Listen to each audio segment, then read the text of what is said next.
Margaret Chen had been working the night shift at Valley Mart for 8 years, scanning barcodes and bagging groceries with the same quiet efficiency she brought to everything else in her carefully structured life. But unlike her younger colleagues who treated their overnight shifts as temporary stops on the way to something better, Margaret wasn't waiting for promotion or planning her escape. This was exactly where she wanted to be. Invisible, competent, and blissfully anonymous in a way that would have been impossible in her previous life. To the customers who passed through her checkout lane between midnight and 8 a.m., the shift workers heading home from the industrial park, the insomniacs buying ice cream and magazines at 2 in the morning, the medical residents grabbing energy drinks before 36-hour rotations.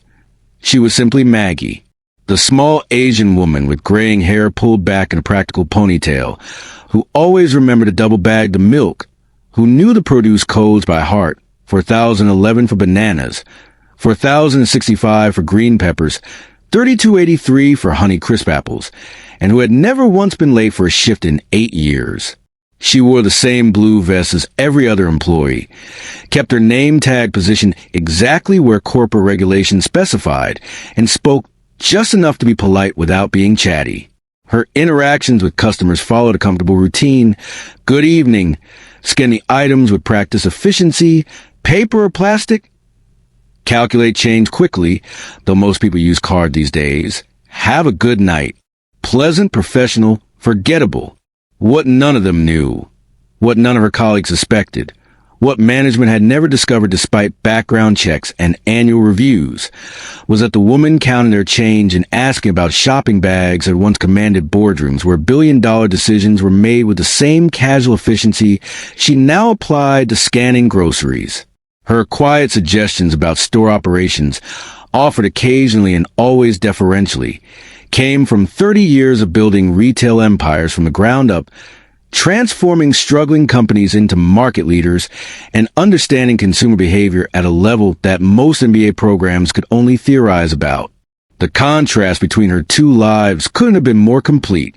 Margaret Chen, the CEO, had worn custom-tailored suits that cost more than most people made in a month, had lived in a Manhattan penthouse with views of Central Park, had been featured on the covers of Fortune and Harvard Business Review as one of the most innovative leaders in American retail. She had commanded teams of hundreds, negotiated deals worth tens of millions, and made strategic decisions that affected thousands of jobs and influenced entire market sectors. Margaret Chen, the night shift cashier, wore blue polyester that she bought at Walmart, lived in a modest one-bedroom apartment above the Korean restaurant on Main Street, and rode the bus to work every night with the same beat-up canvas bag that held her lunch, usually a sandwich she made herself, a thermos of tea, and whatever paperback novel she was reading to pass the quiet hours between customer rushes. But both versions of Margaret Chen shared the same fundamental drive. The intellectual satisfaction of solving complex problems, the pleasure of understanding how systems worked and how they could be made to work better, the deep contentment that came from doing excellent work regardless of whether that work was noticed or celebrated.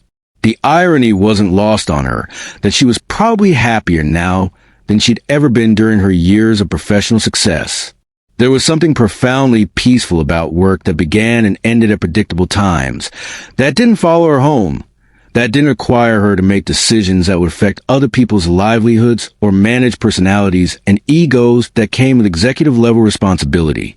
At Valley Mart, when her shift ended at 8 a.m., she was truly finished. No emails to check, no conference calls with investors, no strategic planning sessions that stretched into evenings and weekends. She could walk home to the quiet morning streets, make herself breakfast, read for a few hours, and sleep without dreaming about market share reports or quarterly earnings projections. The pay was a fraction of what she'd once earned, but it was enough. Her needs had simplified along with her life. She didn't need designer clothes or expensive restaurants or the kind of high-maintenance lifestyle that came with high-stress careers. She needed books, decent food, a comfortable place to sleep, and work that engaged her mind without consuming her soul. Sometimes former colleagues from her CEO days would try to contact her, headhunters with opportunities, business journalists writing retrospectives about her career, former employees who wanted advice or recommendations. She politely declined all such approaches, maintaining the boundaries she'd established when she walked away from that life. Margaret Chen, the CEO, was retired, she would explain, and had no interest in returning to corporate consulting or board positions. What she didn't tell them was that Margaret Chen, the night shift cashier, was perfectly content with her work. Thank you very much, and had no intention of going anywhere. Welcome to those who left a trace. Before we dive into this incredible story of hidden expertise and the moment when true leadership reveals itself, tell me in the comments, from which city are you watching this video today? And have you ever encountered someone whose wisdom seemed far beyond their apparent position? Maybe a co-worker, a service employee, or someone you met who offered insights that surprised you. Share their experiences with us. If you believe that real intelligence often works quietly behind the scenes, hit that subscribe button. These stories remind us that brilliance doesn't always come with a corner office. The crisis began on a Tuesday evening in November, when District Manager Robert Hayes walked into Valley Mart looking like a man who'd been carrying the weight of impossible problems for too long. Margaret was restocking the magazine rack near the customer service counter, a task that gave her a perfect vantage point for observing the store's operations while appearing to be engaged in routine busy work. When she overheard his conversation with store manager Linda Peterson, what she heard made her pause in her work, not because the information was surprising, but because she'd been expecting this conversation for months. Margaret had been watching Valley Mart's decline with the clinical eye of someone who'd spent 3 decades diagnosing retail ailments. She'd noted the declining foot traffic during peak shopping hours, the inventory problems that left popular items out of stock, while slow-moving merchandise cluttered valuable shelf space, the staffing inefficiencies that created long lines during busy periods while leaving employees idle during slow times. Most troubling, she'd observed the gradual erosion of customer satisfaction that came from a dozen small operational failures that management seemed unable to identify, much less correct. Corporate is pulling the plug, Hayes was saying, his voice tight with the kind of frustration that came from fighting losing battles against spreadsheets and quarterly reports that reduce human employment to line items. Sales are down 18% year over year. Operational costs are up 12%, and we're hemorrhaging customers to the new Super Target crosstown faster than we can track new ones. They're giving us 90 days to turn things around, or they're closing this location permanently. Linda's face had gone pale, the color draining in a way that indicated she understood exactly what those numbers meant, not just for her own career, but for the 43 employees who depended on Valley Mart for their livelihoods, and for a community that was already struggling with the economic pressures that had closed 2 other major employers in the past 5 years. 90 days. Linda asked, her voice barely above a whisper. Robert, that's impossible. We've tried everything. Extended hours, sales promotions, staff reductions, that new inventory management system that cost $15,000. I don't know what else we can do. Hayes ran his hands through his hair in a gesture that Margaret recognized from her own corporate days. The unconscious movement of someone who'd spent too many sleepless nights trying to solve problems that seemed to have no viable solutions. I know. I've been fighting this at the district level for months, pushing back against regional management, trying to buy us more time. But the numbers don't lie, Linda. This store is underperforming in every metric that corporate considers important. Customer satisfaction scores, inventory turnover rates, profit margins per square foot. We're dead last in the region. Margaret continued organizing magazines with practice efficiency, but her mind was racing through the operational analysis she'd been conducting informally for the past several years. She knew exactly why Valley Mart was failing, understood the root causes that were driving poor performance, and could see solutions that would address each problem systematically. More importantly, she knew these solutions were achievable within the 90-day deadline if they were implemented correctly and comprehensively. The problems weren't mysterious or unprecedented. Valley Mart was suffering from what Margaret privately thought of as retail entropy, the gradual decline that occurred when stores tried to compete on price alone without understanding the operational excellence that made low prices sustainable. Management was making decisions based on traditional retail wisdom that had become obsolete, implementing solutions that addressed symptoms rather than causes, and measuring success using metrics that didn't reflect actual customer behavior. What about the consultant corporate hired? Linda asked with the desperate hope of someone grasping for solutions. The McKinsey team that did the operational assessment last month? Hayes laughed bitterly, a sound that contained no humor whatsoever. $50,000 for a report that basically told us to cut costs and increase sales. Revolutionary thinking. Their recommendations were so generic they could have applied to any failing retail location in America. Reduce inventory overhead, optimize staffing levels, improve customer experience. Thanks to the insight, gentlemen. Margaret almost smiled at that assessment. She'd seen plenty of consulting reports during her years running Chemtech Solutions, Retail Max, and Pinnacle Consumer Goods, and most of them were exactly that: expensive ways of stating obvious problems without providing actionable solutions. The issues at Valley Mart weren't mysterious. They were fundamental operational failures that could be corrected with the right strategic approach and tactical execution. But the McKinsey consultants had looked at Valley Mart through the lens of their standard retail analysis framework, comparing performance metrics to industry averages without understanding the specific market dynamics, customer demographics, and competitive pressures that made this location unique. They'd recommended solutions that would work for a theoretical average store in a theoretical average market. Not for this particular store serving this particular community with these particular challenges. There has to be something, Linda said with the kind of desperation that Margaret recognized from her own experience managing corporate turnarounds. This store employs 43 people. Robert, if we close, that's 43 families without income in a town that's already struggling economically. Some of these employees have been here for over a decade. They've got mortgages, car payments, kids in college. What are they supposed to do? Hayes nodded grimly, his expression reflecting the human cost of business decisions that were often made based purely on financial calculations. I know. I've been looking at this from every angle, running scenarios, trying to find some path forward. But I'm out of ideas, Linda. Unless we can somehow increase sales by 30% and cut operational costs by 15% in the next 3 months, we're done. And honestly, I don't see how that's possible. Margaret finished with the magazines and moved to the next section of her assigned tasks, but she couldn't stop thinking about what she'd overheard. 30% sales increase and 15% cost reduction. Those weren't impossible numbers for a store with Valley Mart's fundamentals. Challenging, certainly, but absolutely achievable with the right strategy and execution. She'd accomplished similar turnarounds twice during her tenure as CEO, once with a chain of struggling electronic stores that were facing bankruptcy, and once with a department store group that had been hemorrhaging market share to big box competitors. The electronic store turnaround had been particularly relevant to Valley Mart's situation.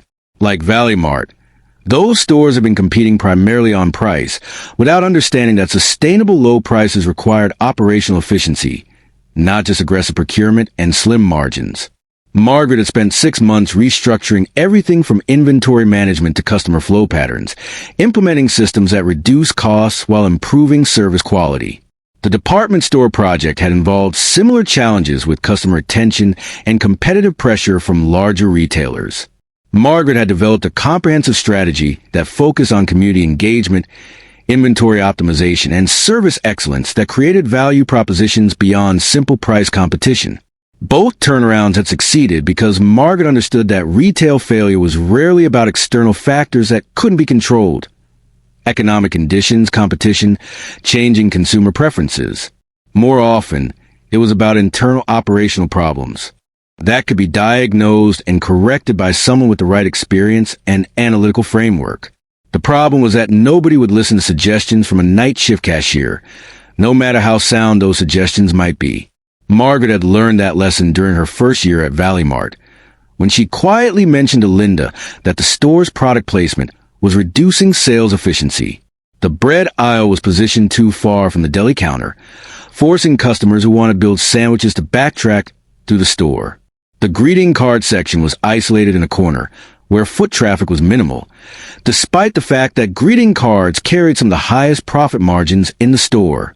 Linda had smiled politely and changed the subject. clearly having no interest in retail advice from someone whose job description involved scanning barcodes and asking paper or plastic. The interaction had taught Margaret an important lesson about how knowledge was perceived based on who possessed it rather than the accuracy or value of the information itself. But 43 families were about to lose their jobs, and Margaret had never been able to stand by and watch preventable disasters unfold, even when intervening would complicate her carefully maintained anonymity. The economist in her couldn't ignore inefficiencies that could be corrected. The strategist in her couldn't watch poor decision-making without feeling compelled to offer better alternatives. And the human being in her couldn't watch good people lose their livelihoods because of problems that had clear, achievable solutions. More than that, Margaret genuinely cared about Valley Mart and the people who worked there. Over 8 years, she developed relationships with her colleagues that were deeper than mere workplace friendships. She'd watched Jamie struggle through a difficult divorce while maintaining her cheerful demeanor with customers.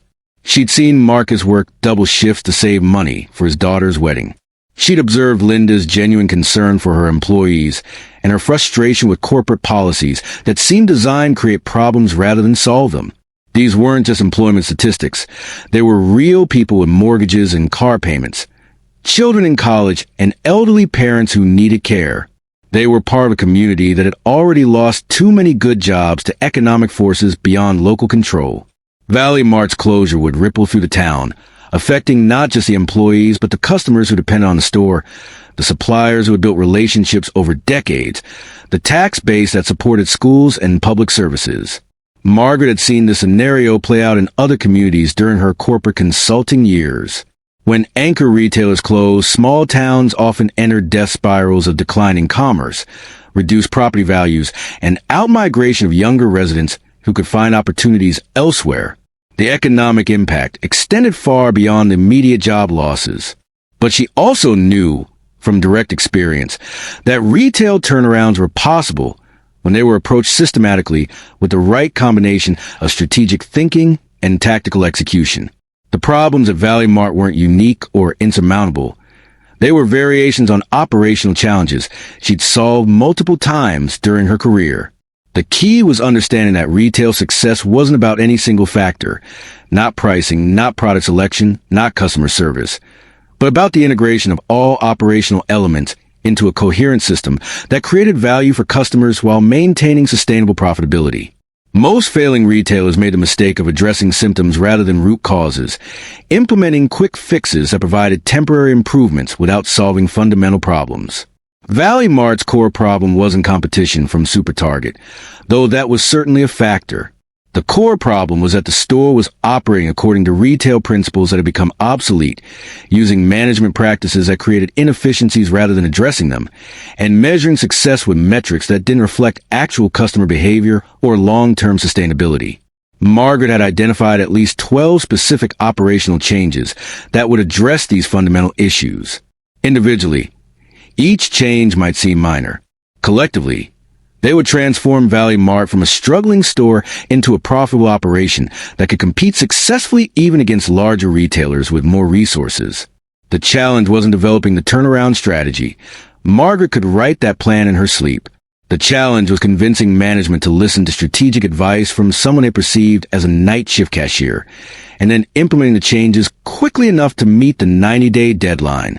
But watching Linda's desperation and Hayes' frustration, seeing the fear in her colleagues' eyes as rumors spread about the closure, Margaret realized that maintaining her anonymity was less important than potentially saving the jobs and community anchor that Valley Mart represented. Sometimes the right thing to do required taking risks, even when those risks involved exposing carefully guarded secrets about who you used to be and what you were capable of accomplishing when circumstances demanded excellence rather than invisibility. The next evening, Margaret arrived for her shift to find the store buzzing with the nervous energy that accompanies existential uncertainty. Word had spread about the closure threat, and employees were clustered in small groups during breaks, discussing rumors and possibilities with the kind of desperate hope that comes when people are facing circumstances completely beyond their control. "I heard they might keep some of us if we transfer to the Riverside location," whispered Jamie, one of the day shift cashiers who had been with the store for 6 years. "But that's a 4-minute drive each way, and the gas money would eat up most of the pay difference." "My cousin works at the new Target," added Marcus from the deli counter, his usually cheerful demeanor subdued by worry. He says they're hiring, but only part-time positions with no benefits. Health insurance alone would cost more than the paycheck. What about unemployment? Ask Sarah from customer service. How long can we collect if the store closes? 6 months maximum, replied Janet, who worked in the pharmacy. And that's only if we don't turn down any job offers, even if they pay half what we're making now. Margaret listened to these conversations while she set up a register for the night shift, understanding the human cost of business failure in a way that corporate executives often missed when they made decisions based purely on financial spreadsheets. These weren't just employment statistics. They were real people with real obligations, discussing practical problems that would affect every aspect of their lives. The anxiety was particularly acute because most of the employees had built their financial lives around the assumption that Valley Mart was stable employment. They'd taken out mortgages based on their current income, planned their children's education costs around their current benefits, made life decisions that assumed their jobs would continue to exist. "Has anyone heard anything from Linda about what the plan is?" asked Tom, one of the night stalkers. "She looked like she'd been crying when I saw her earlier," Sarah said quietly. "I don't think there is a plan. I think they're just waiting for corporate to make the final decision." Margaret finished setting up her register and walked to the employee break room, where she found Linda sitting alone at one of the plastic tables, staring at financial reports with the expression of someone trying to solve an unsolvable puzzle.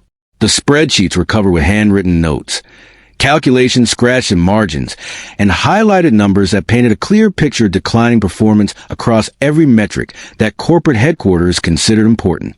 Around 2 a.m., when the store was empty except for employees restocking shelves and cleaning, Margaret made her decision.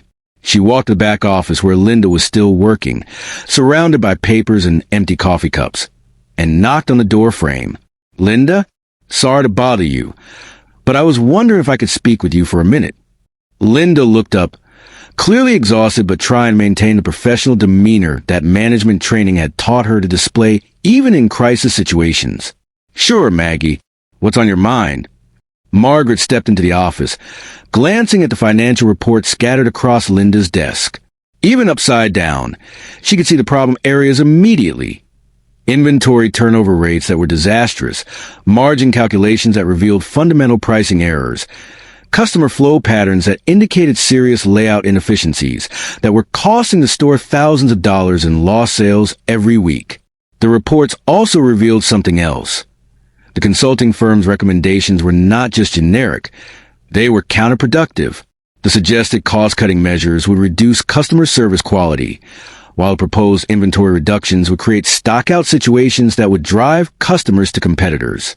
It was exactly the kind of surface-level analysis that looked good in PowerPoint presentations, but failed to address the underlying operational problems that created poor performance. "I heard about the closure deadline," Margaret said carefully, choosing her words with the precision of someone who understood that first impressions in business conversations often determined whether subsequent ideas would be taken seriously. "I was thinking maybe there are some changes we could make that might help with the situation." Linda's expression was polite but skeptical, displaying particular kind of patience that managers learn to show when employees offer suggestions about problems beyond their apparent expertise. "I appreciate the thought, Maggie, but this is pretty complex stuff.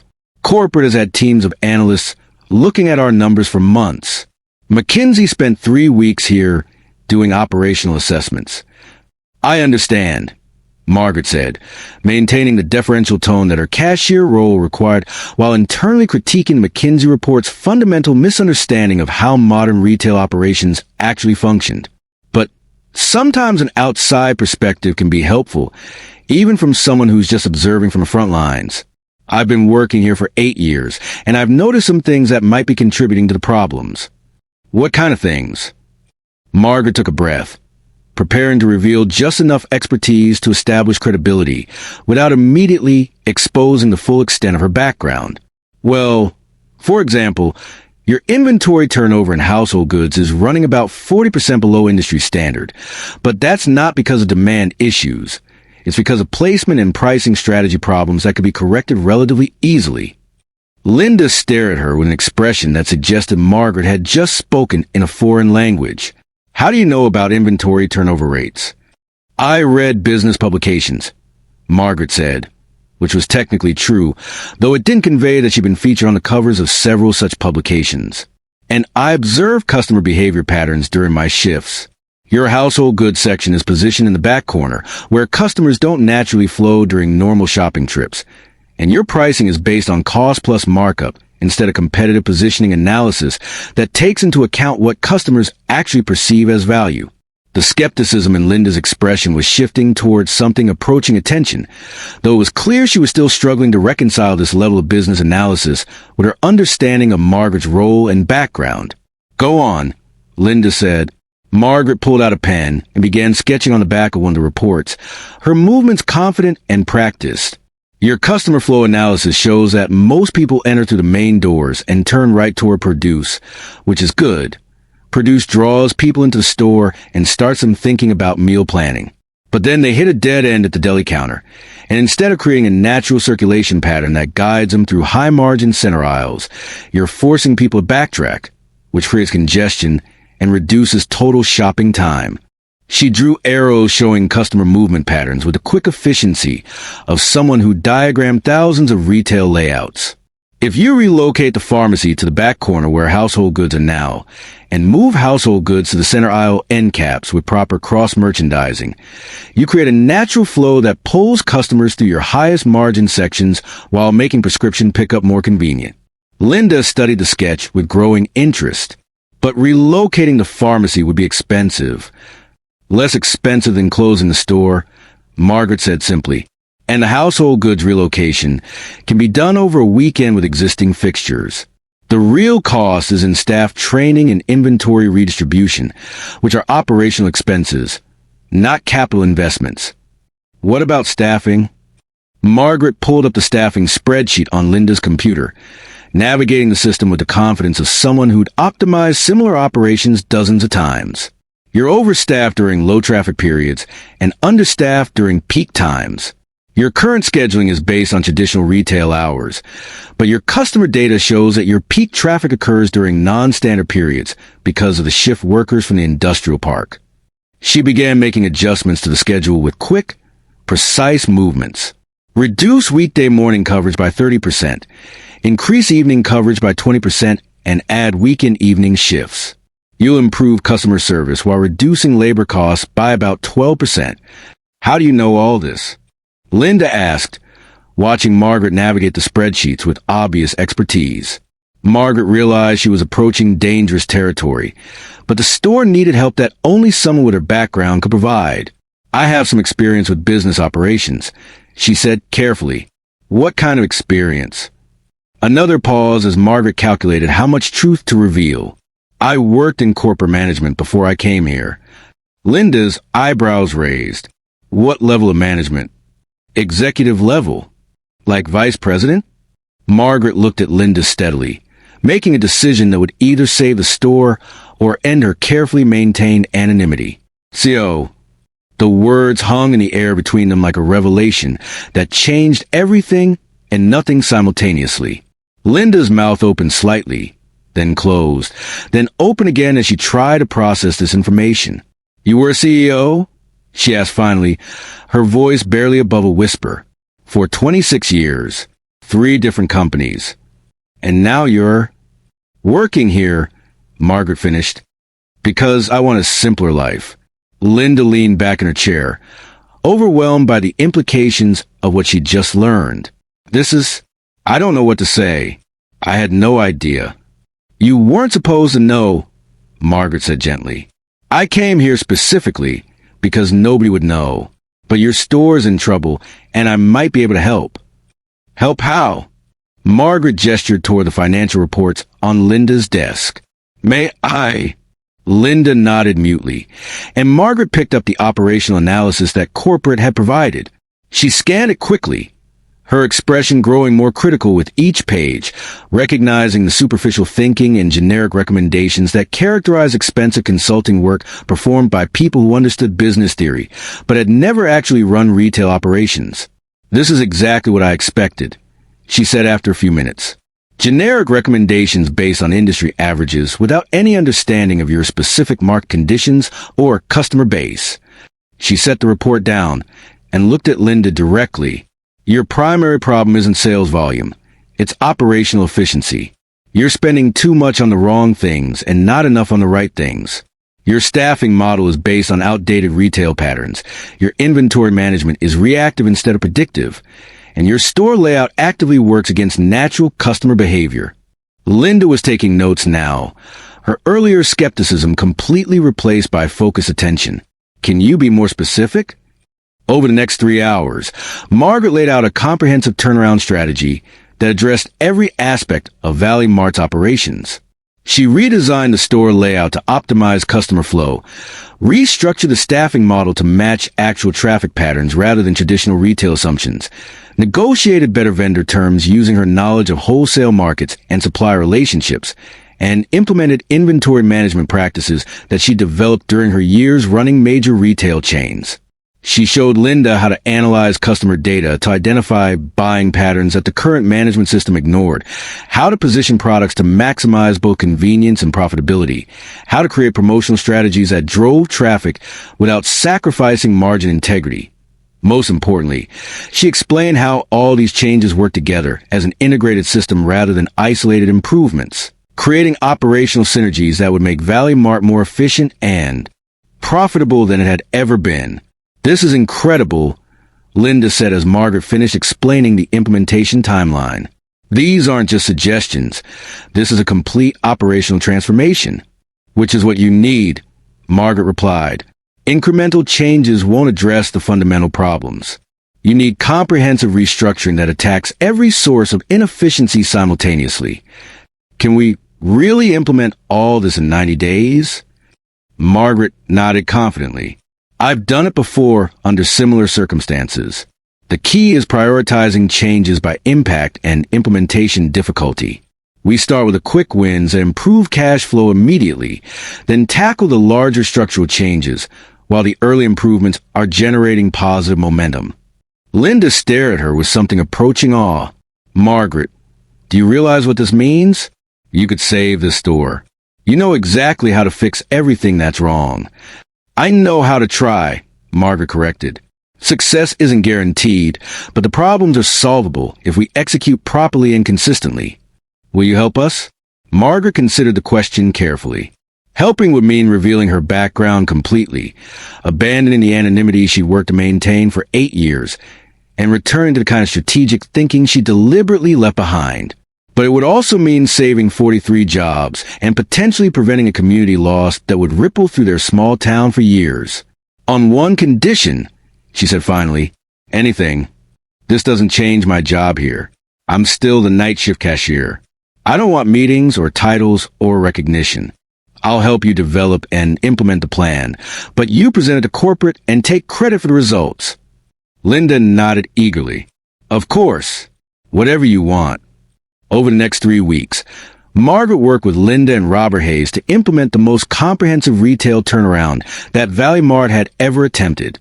They redesigned the layout to optimize customer flow patterns, restructured the staffing model to match actual traffic rather than theoretical projections, negotiated better vendor terms using Margaret's industry relationships and negotiation expertise, and implemented inventory management practices that transformed Valley Mart from a reactive operation into a predictive one.